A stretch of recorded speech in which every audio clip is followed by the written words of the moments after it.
why George VI and Edward VIII hated each other so much. They were brothers, they were princes, and they detested each other.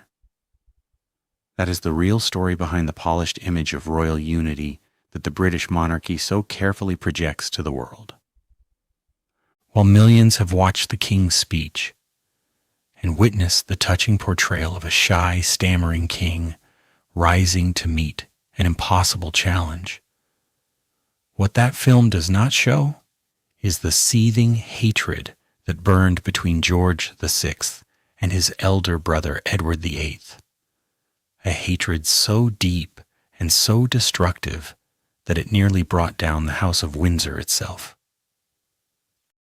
This is not merely the story of sibling rivalry. This is the story of two men wounded by the same cruel parents, raised in an emotional desert of cold duty and icy indifference, who emerged as polar opposites, one golden, charming, and utterly selfish, the other shy, insecure, and burdened with a crippling speech impediment that his own brother mocked without mercy. It is the story of how the golden boy destroyed himself just as their father predicted, and thrust the unwanted crown onto the shoulders of a terrified younger brother who had never wanted it and had never been trained for it. And then the hatred turned into a vengeful feud that lasted until the day George VI died. What follows is the untold truth of why these two royal brothers truly hated each other, and the shocking real reason that historians have only recently begun to understand. A reason that involves betrayal, financial ruin, Nazi plots, and the most toxic sibling rivalry the British monarchy has ever known. A father's fury, a mother's ice. To understand the hatred between George VI and Edward VIII, one must first understand the nursery in which they were forged. And that nursery was a chamber of horrors, disguised in silk and gold. King George V, their father, was a martinet, a man who believed that children should be seen and not heard, and preferably not seen either. His parenting philosophy could be summarized in a single bellowing command: "Get it out," the words he would bark at his son Bertie, the future George VI, whenever the young prince struggled to force words past his ever-worsening stammer. The more Bertie stammered, the louder his father shouted. The louder his father shouted, the worse the stammer became. It was a vicious cycle of humiliation and fear that would leave permanent scars on a gentle boy's soul. But George V was merely the visible terror. Queen Mary, the mother, was something perhaps even more damaging. She was almost totally lacking in maternal warmth. Cold, distant, and preoccupied with her own duties and dignities, Queen Mary found motherhood and infants more than she could tolerate, and left her sons to the care of others. She would later be described by her own son, the Duke of Windsor himself, as having ice in place of blood in her veins. This was not bitterness speaking in old age. This was a man describing the mother who had never truly loved him. The combination was devastating. The children of George V and Queen Mary, particularly the eldest sons, David Edward VIII and Bertie George VI, were given to an astonishing array of tics and tantrums, to crippling shyness and vacillation, according to royal historians. They were emotionally starved, psychologically battered, and fundamentally unprepared for the roles that awaited them. The nanny who pinched. But even the coldness of their parents was not the worst of it. The worst was the nanny. The royal children's first nanny was a woman whose name history has largely forgotten, but whose cruelty left permanent marks on two future kings. This nanny, described in historical accounts as sadistic and possibly mentally unstable, would pinch and scratch young David before he was due to be presented to his parents. His subsequent crying and wailing would lead the Duke and Duchess to send both the child and the nanny away. But the damage was done. The nanny was later committed to an asylum, but not before she had inflicted wounds that no doctor could heal. One biographer suggests that this nursery pinching may have emotionally, sexually stunted David, thus preventing his making a suitable marriage. It is a dark and uncomfortable theory, but one that helps explain Edward VIII's lifelong inability to form normal emotional attachments, except perhaps for his desperate, all-consuming obsession with Wallis Simpson. Bertie, meanwhile, suffered a different form of nursery abuse. His nanny semi-starved him, and the young prince grew up puny and sickly, a frail shadow of his golden older brother. He suffered from knock knees that required painful splints, serious gastric problems, and a temperament that veered between dark moods and angry eruptions. And then around the age of 8, the stammer emerged. David and Bertie, the heir and the spare. From the very beginning, it was clearly understood that Prince Edward, known within the family as David, was the heir to the throne. Everything was arranged around this fundamental truth. David was the golden child, blue-eyed, blonde, and beguiling, a natural athlete who moved through life's challenges with effortless panache. Bertie, in all aspects, was the opposite, nervy, slow to learn, and possessed of an ungovernable temper that he struggled to control. The contrast was stark and cruel. A contemporary who observed the two brothers remarked that looking at them was like comparing a cock pheasant with an ugly duckling. This was not merely an observation about appearance, it was a judgment on worth, on value, on the very essence of who these two boys were in the eyes of their world. At Osborne Naval College, where both boys were sent for their education, the regime and their differing personalities kept them apart. Their tutor and guardian, Henry Hansel, noted wistfully, "One could wish that he, Bertie, had more of Prince Edward's application and keenness." The message was clear. Bertie was not enough. He would never be enough. And David, whether intentionally or not, seemed to take every opportunity to reinforce that message. By 1907, the tension between the brothers had become so pronounced that their tutor, Peter Hansel, reported that he was finding it difficult to keep peace in the schoolroom. "It is extraordinary," he wrote, "how the presence of one acts as a sort of red rag to the other. This was not merely sibling squabbling. This was something deeper, more primal.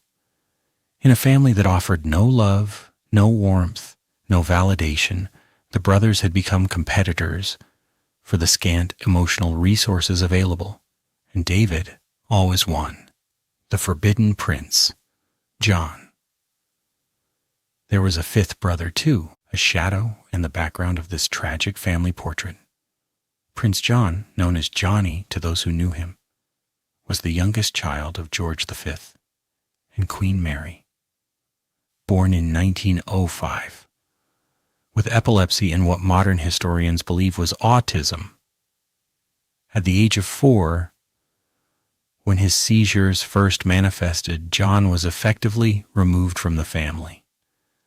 He was sent to live in seclusion at a house on the Sandringham estate, cared for by his beloved nanny, Charlotte Bill, known as Lala, and kept hidden from public view. What the family felt about John's condition is revealed in a recently uncovered letter written by Edward VIII. In that letter, Edward described his disabled younger brother as like an animal and wrote that his death at age 13 in 1919 was a great relief to the royal family. This chilling revelation speaks volumes about the emotional climate in which David and Bertie were raised. In a family where even profound disability was met with cold dismissal rather than compassion, what chance did two healthy boys have of learning empathy, love, or loyalty? A father's deadly prophecy. George V, for all his cruelty, was not blind. He saw what his eldest son was becoming, a charming, undisciplined, pleasure-seeking young man with no sense of duty and a dangerous tendency towards self-destruction. And so, in a moment of grim prescience, the king made a prophecy that would prove terrifyingly accurate. "After I'm dead," George V said of his son Edward, "the boy will ruin himself within 12 months.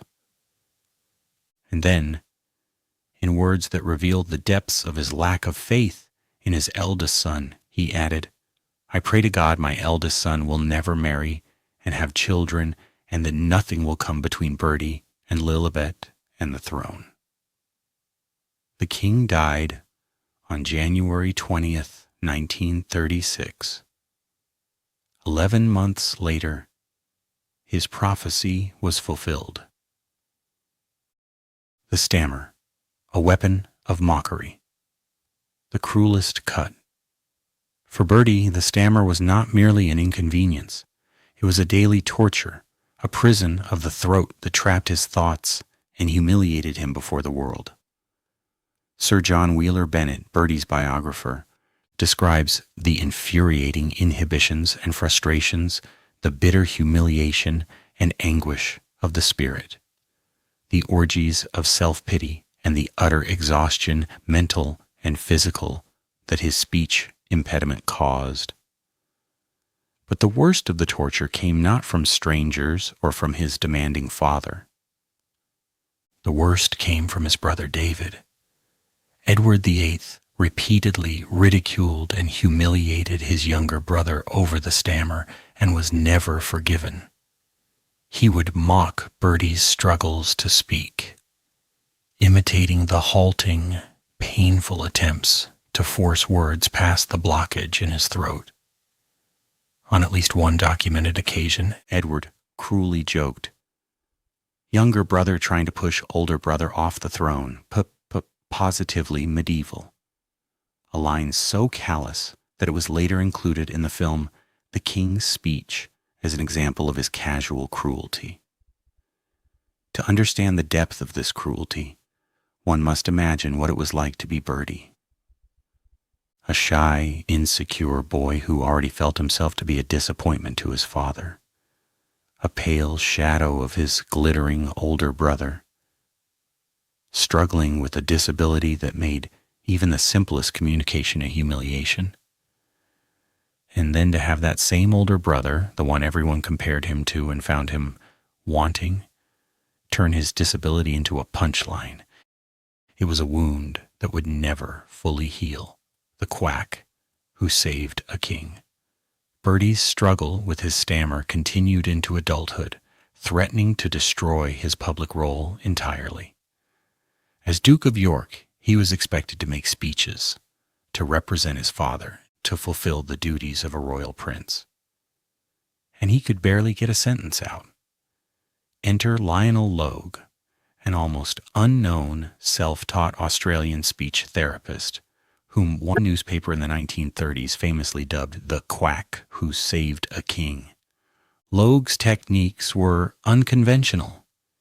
He treated the stammer not as a physical impediment, but as a psychological condition rooted in anxiety and fear. He understood in a way that no one else in Bertie's life had ever understood, that the stammer was not a weakness of character, but a symptom of deeper wounds. The relationship between Logue and the haunted future, King George VI, became the stuff of legend. a friendship that would literally save the British monarchy. Through Logue's patient coaching, Bertie learned to manage his stammer, to find his voice, to speak with the authority that his role demanded. But the damage done by his brother's mockery could never be fully undone. And when the abdication crisis came, Bertie remembered every cruel joke, every callous imitation, every moment when David had made him feel like less than a man. The psychology of cruelty. Why did Edward mock his brother's stammer? The answer is complex and uncomfortable. Edward VIII himself was a deeply damaged individual. The nursery abuse he suffered at the hands of that sadistic nanny had left him with a profound insecurity, masked by a veneer of charm and confidence. He had learned early that his value to his parents lay in his performance, in being golden, charming, and successful. But that performance came at a cost. Inside there was, as one biographer puts it, a black, black mist that he could never fully dispel. Mocking Bertie's stammer may have been Edward's way of asserting dominance, of reassuring himself that he was the superior brother, the worthy heir, the one who had not been damaged by their cruel childhood. It was bullying born of weakness, cruelty born of fear. But knowing why Edward did it did not make Bertie's pain any less real. And Bertie would remember. The abdication. A betrayal beyond forgiving, the crisis that shook the throne. By 1936, Edward VIII had been king for less than a year. And as his father had predicted, he was already on the path to ruin. The cause of that ruin was Wallis Simpson, an American socialite who was twice divorced and still technically married to her second husband when she began her affair with the Prince of Wales. Wallis was not beautiful by conventional standards. She was not young, not particularly wealthy, not of noble birth, but she possessed something that the shy, stammering princesses of Europe's royal houses lacked. She was confident, worldly, and utterly without awe of royalty. For Edward, who had spent his entire life surrounded by people who bowed and scraped, Wallis's lack of deference was intoxicating. She treated him not as a prince, but as a man, perhaps the only person in his life who ever had. Their relationship became an obsession, and that obsession became a constitutional crisis. The British government, the Church of England, the Dominions, and the British public all made it clear. Edward could not marry Wallis Simpson and remain king. The Church forbade remarriage after divorce. The government would not support him. The people, for all their affection for the glamorous Prince of Wales, were not prepared to accept a twice-divorced American as their queen. Edward faced an impossible choice: give up the woman he loved or give up the throne. The tearful broadcast. On December 11th, 1936, Edward made his decision. In a tearful radio broadcast that was heard around the world, he announced that he was abdicating the throne to marry the woman I love. He had reigned for just 326 days, one of the shortest reigns in British history, and he remains the most recent British monarch to abdicate. For Bertie, watching from the shadows of his brother's catastrophe, the abdication was not merely a political crisis, it was a personal betrayal of staggering proportions. By now Bertie hated his elder brother, who had plunged him into this ghastly void, as he bitterly described it. He had never wanted the crown. He had never been trained for it.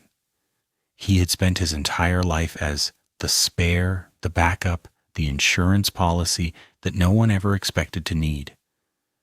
And now, because of his brother's selfishness and irresponsibility, That unwanted crown was being forced onto his head. When the news was confirmed, Bertie wept on his mother's shoulder for a full hour. The whole abdication crisis made him miserable, Queen Mary recalled. He sobbed on my shoulder for a whole hour, there upon that sofa. Bertie called it a dreadful moment. This was not ambition fulfilled. This was a nightmare come true. The poisoned parting. The brothers met one last time as king and king-in-waiting at Royal Lodge, Windsor, on that same cold December day. Edward kissed the hand of his younger brother, now King George VI. "Thank you, sir, for all your kindness to me," Edward said. When George protested, his older brother put a reassuring hand on his shoulder. "It's right, old man. I must step off with the right foot from the first."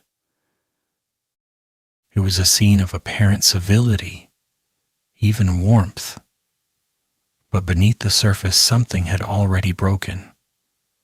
Despite the stoic parting, this would be the start of a new, fraught relationship between the brothers, leading to decades of hurt, recriminations, and intrigue.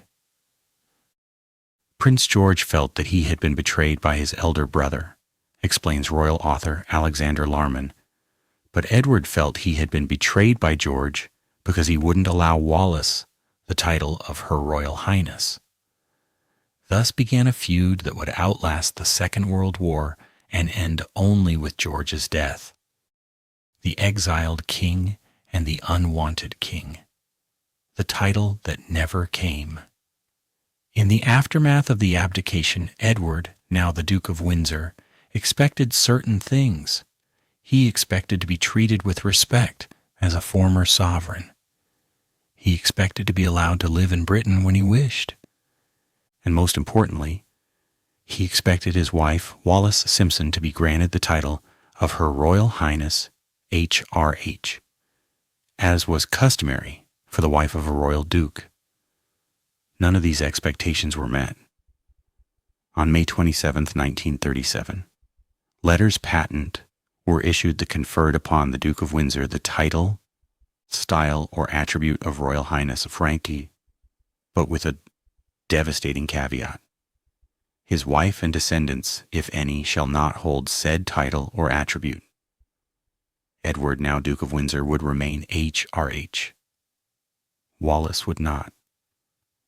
She would be merely the Duchess of Windsor, a title that carried none of the status or precedence of royalty. Edward was furious. He described the letter informing him of this decision as a nice wedding present, the bitter sarcasm dripping from every word. To him, this was not merely a snub. It was a deliberate humiliation orchestrated by his brother and his brother's wife, designed to remind Wallis and the world that she would never be accepted. To George VI, however, the denial of the HRH title was a matter of principle. Upon abdicating the throne, Edward had lost all royal rank and status. George VI insisted that Edward should revert to his previous title of prince.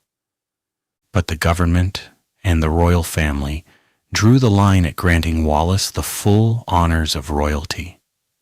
Behind this decision stood the formidable figure of Queen Elizabeth, later the Queen Mother, who was determined that the woman who had brought down her husband's brother would never be allowed to sit beside kings and queens as an equal. The war over money. The feud over the HRH title was bitter, but the feud over money was perhaps even more so. At the time of the abdication, Edward had considerable personal wealth, including ownership of Sandringham House and Balmoral Castle, which he had inherited from his father, but he also expected financial support from the crown, a sinecure to maintain his lifestyle in exile. The government declined to include Edward on the civil list, the official budget for the royal family, so any allowance would have to be paid personally by George VI. This alone was a source of resentment. Bertie, who had never expected to be king, was now forced to use his own funds to support the brother who had abandoned his duties and left Bertie to clean up the mess. The situation was made infinitely worse by Edward's dishonesty. When negotiating the financial settlement, Edward concealed the true extent of his wealth from his brother. The loyal Bertie had continued to doggedly support his older brother until he lied to him about his finances when negotiating the abdication payoff. The subsequent estrangement probably owed more to that deception than anything else. George VI believed that his brother had preyed on his good nature and fleeced him of multi-millions. The sense of betrayal was profound. Not only had Edward abandoned his duties and forced Bertie to take a crown he never wanted, but he had also lied about his financial situation to extract more money than he was entitled to. To add insult to injury, George VI and Queen Elizabeth were forced to pay Edward for Sandringham House and Balmoral Castle, properties that had been Edward's personal inheritance but that were now essentially being sold back to the crown at a significant cost. Edward, for his part, never stopped complaining about money. He spent the last 36 years of his life constantly demanding more, despite the fact that he and Wallis lived on an annual budget, equivalent to over £1.7 million in modern currency. In a letter to Wallis, he fumed about being dependent on these ice-veined bitches, referring to his brother and other royal relatives. Exiled by Edict Edward, had assumed that he would settle in Britain after a year or two of exile in France, but George VI, with the support of his mother, Queen Mary, and his wife, Queen Elizabeth, made it clear that this would not be permitted. The king threatened to cut off Edward's allowance if he returned to Britain without an invitation. In practical terms, Edward was exiled. He could not return to his homeland without his brother's permission, and that permission was rarely granted and never without conditions. The Duke and Duchess of Windsor lived abroad for the rest of their lives, shuttling between France, the Bahamas, where Edward was appointed governor during the war, in an attempt to keep him out of harm's way, and occasional tense visits to Britain. Edward's resentment festered. In private letters, he referred to his relatives as a seedy, worn-out bunch of old hags, and upon learning that his dying mother had left him only 3 small boxes and a pair of candlesticks in her will, he wrote to Wallis, "What a smug, stinking lot my relations are." The bitterness was mutual. George VI never forgave his brother for what he had done, and the hatred that had begun in childhood, fueled by mockery and competition, had now solidified into something permanent and corrosive. The wives, a feud within a feud. The two Elizabeths, any account of the hatred between George VI and Edward VIII would be incomplete without examining the role of their wives. For the feud between the brothers was also, and perhaps even more intensely, a feud between their wives. On one side stood Queen Elizabeth, later Queen Elizabeth, the Queen Mother, the wife of George VI. She was Scottish, warm, witty, and possessed of a steely determination hidden beneath a charming exterior. She had given Bertie the confidence and support he needed to survive his years as the stammering Duke of York. She had believed in him when no one else did, and she had no intention of allowing Wallis Simpson to destroy her husband's life and reign.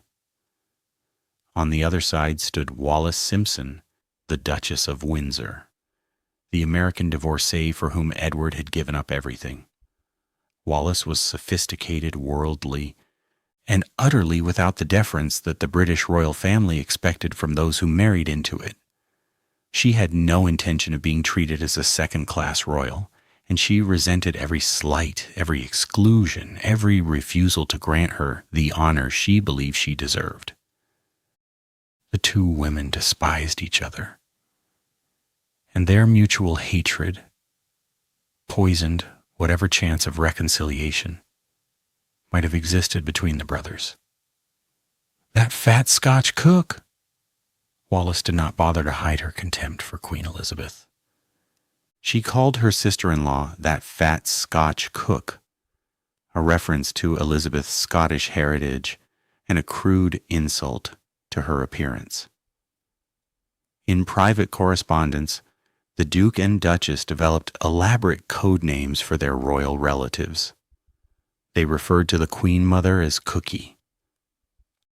Queen Elizabeth, for her part, was no less dismissive of Wallis. According to those close to her, she did not consider Wallis significant enough to hate. She referred to the Duchess of Windsor as an adventuress, a polite term of the era for a woman who used her charms to rise above her station. But beneath the dismissive language lay a genuine fury. The Queen Mother blamed Wallis Simpson for undermining the monarchy. She believed that the abdication crisis had been a near-fatal wound to the crown, and she never forgave the woman she held responsible. In a letter to the Colonial Secretary, Lord Lloyd, Queen Elizabeth wrote of the Duchess of Windsor, "The Duchess of Windsor is looked upon as the lowest of the low." This was not mere hyperbole. This was the considered opinion of a woman who had seen her husband, a man who had never wanted to be king, forced into a role that terrified him, all because his brother couldn't control his passions. The Queen Mother's revenge. Queen Elizabeth's influence over her husband was profound, and she used that influence to ensure that Wallis Simpson would never be fully accepted into the royal family. It was Elizabeth who backed her husband's refusal to allow Wallis to take the title Her Royal Highness. It was Elizabeth who insisted that the thrice-married American remain merely a duchess, without the status that would have come with the HRH designation. When Edward once asked if Wallis might be allowed to visit Britain, the answer was a firm no, from both George and Elizabeth. When Edward asked to be appointed Governor-General of Australia or Canada, Elizabeth opposed the idea, writing to officials that Wallis should not be allowed to set foot on British soil in any official capacity. The Queen Mother's vendetta against Wallis Simpson lasted until her death in 2002. She never wavered in her refusal to accept the woman who had brought down Edward VIII and forced her beloved Bertie onto the throne. The poison spreads. The hatred between the two women did not remain contained between them. It infected every aspect of the relationship between the brothers. Edward resented Elizabeth for turning his brother against him. He believed that, if not for Elizabeth's influence, George might have been more generous with money, more willing to grant Wallis the HRH title, more open to reconciliation. In his darker moments, he blamed Elizabeth for everything that had gone wrong in his life after the abdication.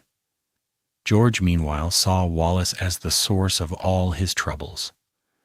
If not for her, Edward would never have abdicated. If not for her, George would never have been forced to become king. If not for her, the comfortable, anonymous life he had built as Duke of York, with his loving wife, his two daughters, his manageable duties, would never have been ripped away from him. 2 couples, 2 marriages, 2 brothers. But in the end, the wives may have done as much to perpetuate the hatred as the men themselves. The Nazi secret A brother's treason. The visit to Hitler. In the summer of 1937, just 6 months after the abdication, the Duke and Duchess of Windsor did something that would forever stain their reputation and deepen George's hatred beyond measure. They visited Nazi Germany and met with Adolf Hitler.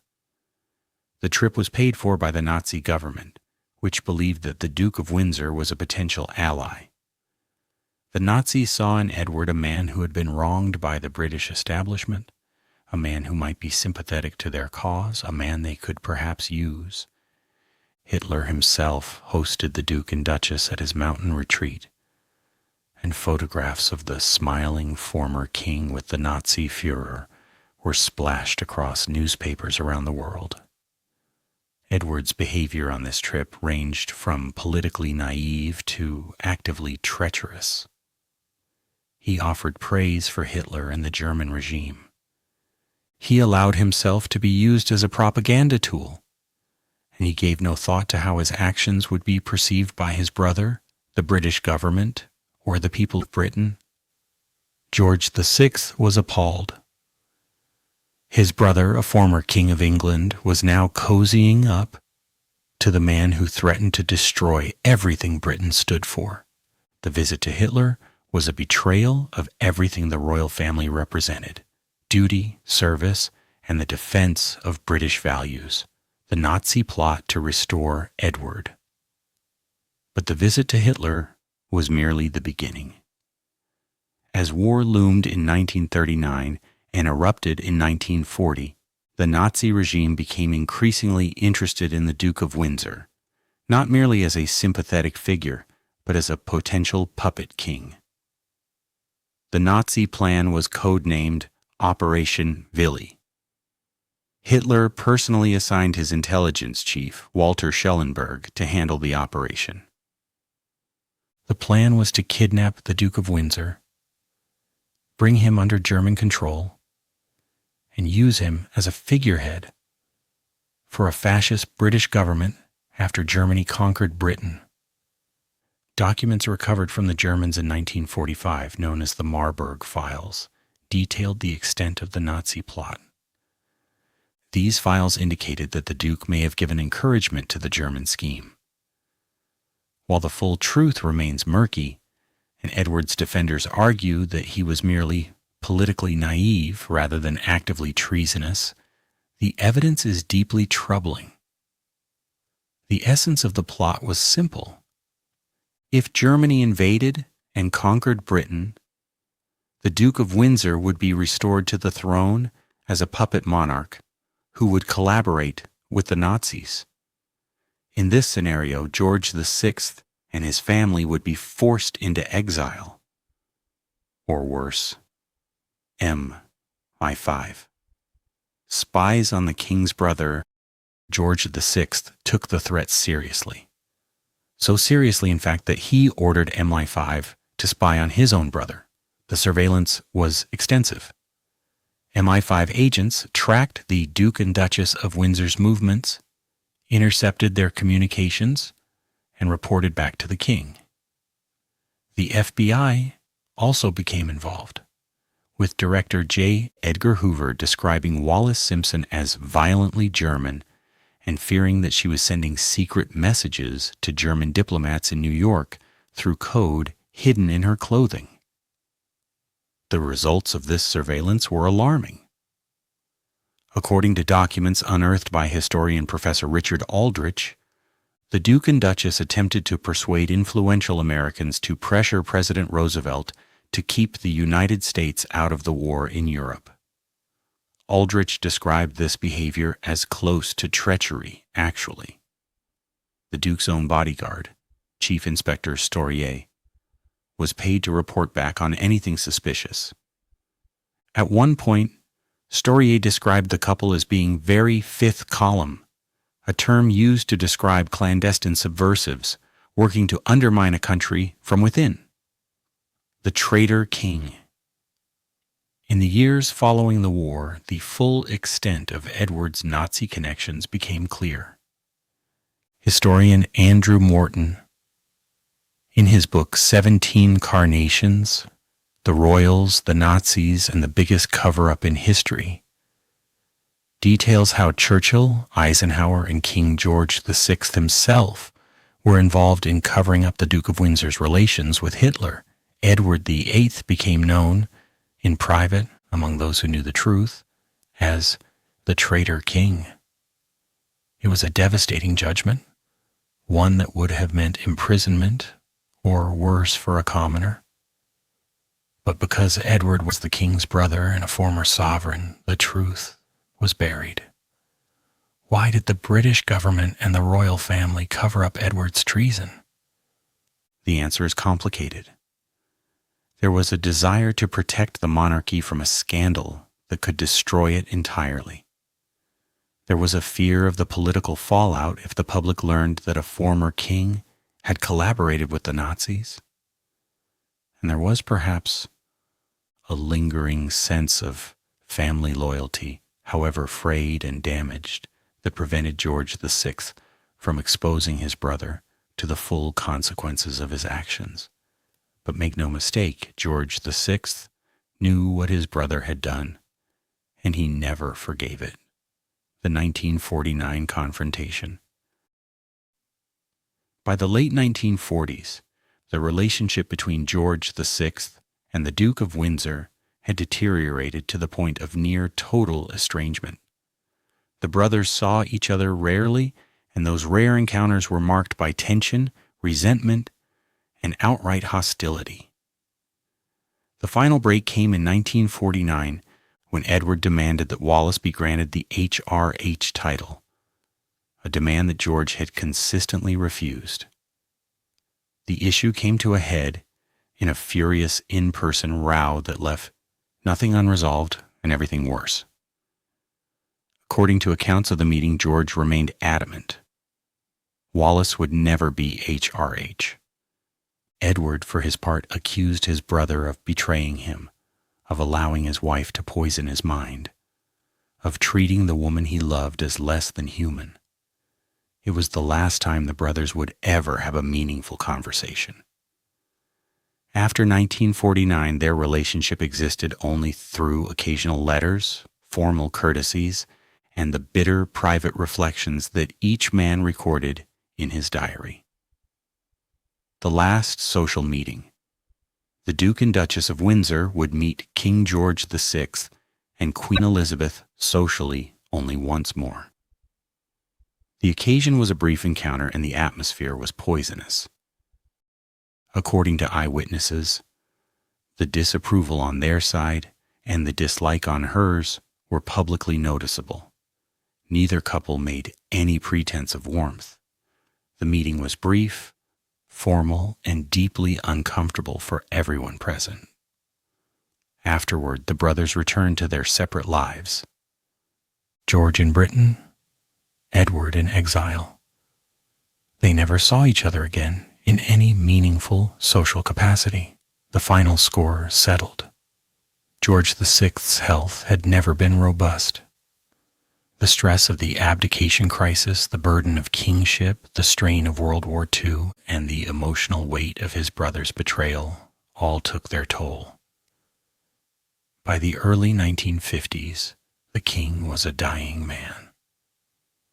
On February 6, 1952, George VI died in his sleep at Sandringham. He was just 56 years old. His death was unexpected and caused a wave of grief that would have been hard to predict when this shy, stammering man had become king just 16 years earlier. The Duke of Windsor was informed of his brother's death by telegram. His response was complex. There was regret, certainly. There was a sense of loss. This was his brother, after all, the boy he had grown up with. The only person in the world who truly understood what it had been like to be a son of George V and Queen Mary. But there was also perhaps a measure of relief. The man who had denied Wallis the HRH title, who had exiled him, who had spied on him, that man was gone. Wallis Simpson was not invited to George VI's funeral. The new queen, Elizabeth II, followed her father's wishes in this matter, as in so many others. The Duchess of Windsor remained in France, a permanent exile from the family she had helped to tear apart.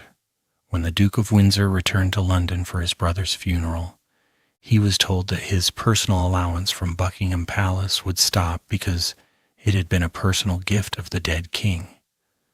It was a final posthumous insult, whether intended or not. It was felt as such. The hatred lives on the death of George VI did not end the hatred, it merely transformed it. Queen Elizabeth, the Queen Mother, continued to despise Wallis Simpson until her own death in 2002. She called Wallis that woman and refused to speak her name. When Wallis died in 1986, the Queen Mother made no public comment. The Duke of Windsor lived another 20 years after his brother's death, but he never reconciled with the royal family. He continued to complain about his treatment, continued to demand more money, continued to resent the denial of the HRH title. When he died in 1972, his funeral was attended by members of the royal family, but his wife was not invited to stay at any of the royal residences. The hatred between the brothers had become a feud that spanned generations. The children of George VI, Queen Elizabeth II, and Princess Margaret grew up understanding that their Uncle David was not to be discussed, that his name was not to be spoken in certain circles, that the wounds he had inflicted on their father were too deep to ever heal. The shocking, real reason beyond the surface. Now we come to the question at the heart of this story.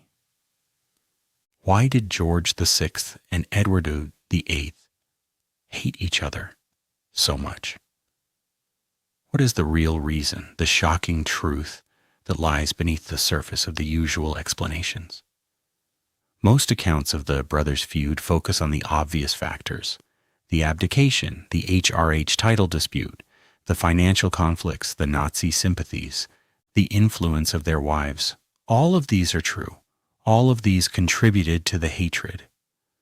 But they are symptoms, not causes. They are the wounds, not the weapon.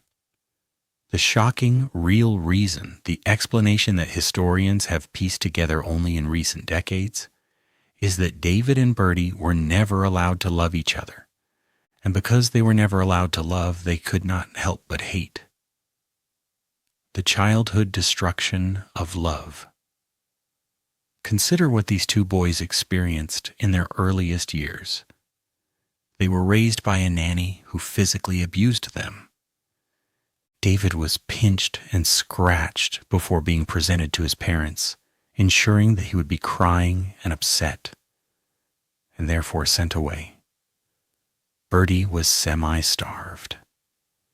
Neither received the physical affection, the nurturing touch, the gentle comfort that every child needs to develop a healthy capacity for love. Their father, George V, was a martinet who barked orders, demanded perfection, and showed no warmth.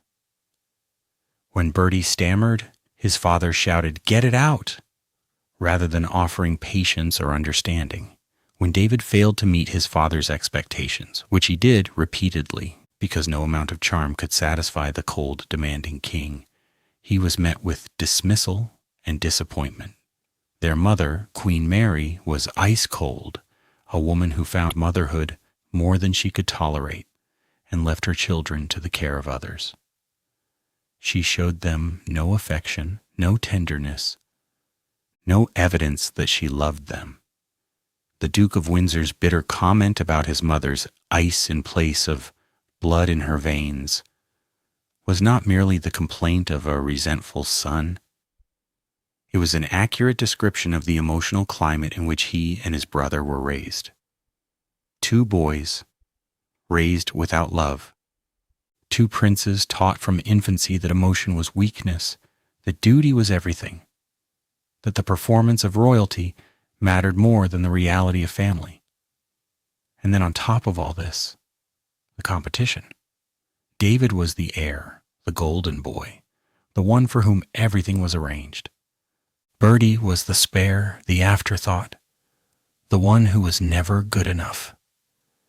The family structure itself pitted them against each other, ensuring that whatever natural affection might have existed between brothers was poisoned by jealousy, resentment, and the constant unspoken question, why him and not me?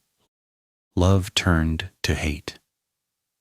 Psychologists have long understood that the capacity to hate is often rooted in the inability to love. When children are denied the love they need, they do not simply stop needing it. The need for love, for connection, for attachment remains.